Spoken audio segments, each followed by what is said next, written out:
Special United Nations Ambassador Gerard saying the course I underwent in peacekeeping was targeted for all personnel with the United Nations peacekeeping missions, including international and national civilian staff, United Nations volunteers, military, and United Nations police.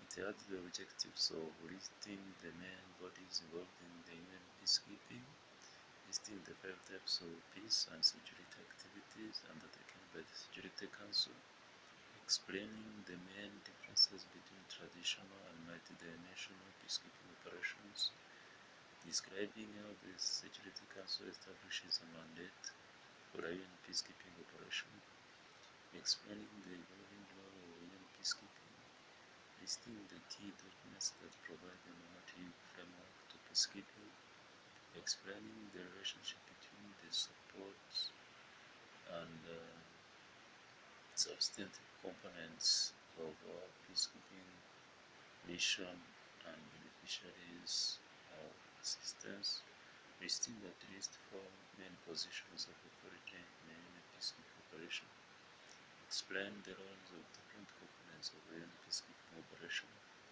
explain the benefits of an integrated approach between a peacekeeping operation and the United Nations country team.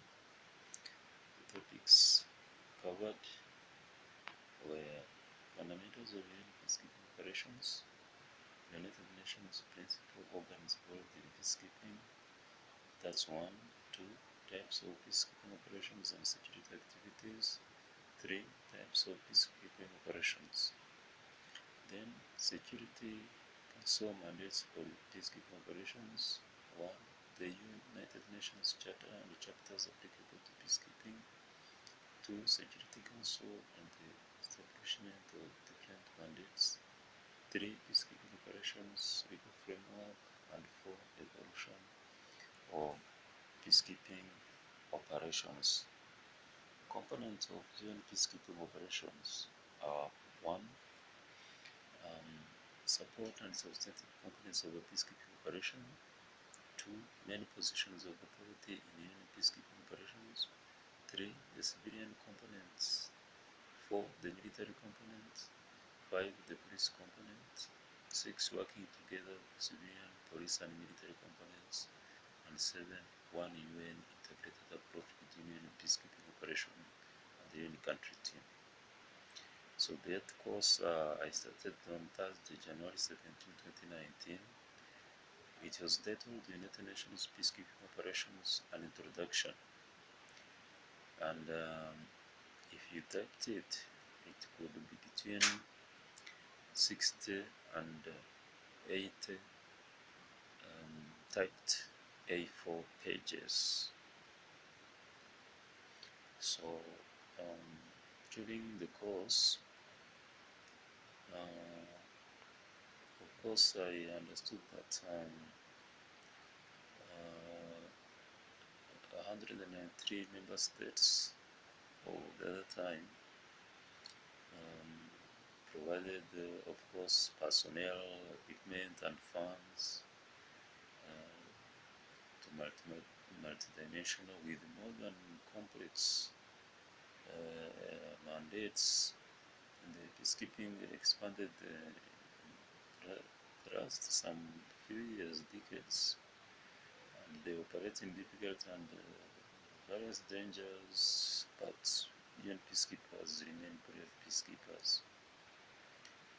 And there are a good number of peacekeeping operations around the world.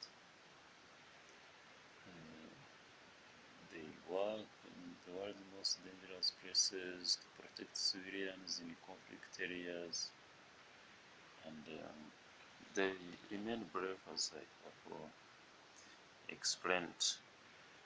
So we need to see the basic principles of peacekeeping operations. The course I underwent and I successfully completed was 25 modules. Module 1 was course introduction, including course structure. Module 2 was fundamentals of peacekeeping operation, UN principal organs involved in peacekeeping operations, types of peace and security activities, types of peacekeeping operations. Then Module 3, Security Council mandates for peacekeeping operations. The unit chapter, the chapters applied in peacekeeping operations, Security Council and the establishment of different mandates, peacekeeping operations and legal framework, evolution of peacekeeping. Then Module 4 is components of any peacekeeping operations, support and substantive components of peacekeeping operation, main positions and authority in any peacekeeping operation, the civilian component, the military component, the police component, working together, civilian, police and military component. Then the last part of Module 4 is one UN integrated approach between peacekeeping operation and the UN country team. The Module 5 was the final test. In that module, it included the final test questions where I needed to score 80% to pass the final test and to receive the certificate for completing the course successfully. I actually, at the very first attempt, successfully completed and received a certificate with 80% points. Thank you very much for listening.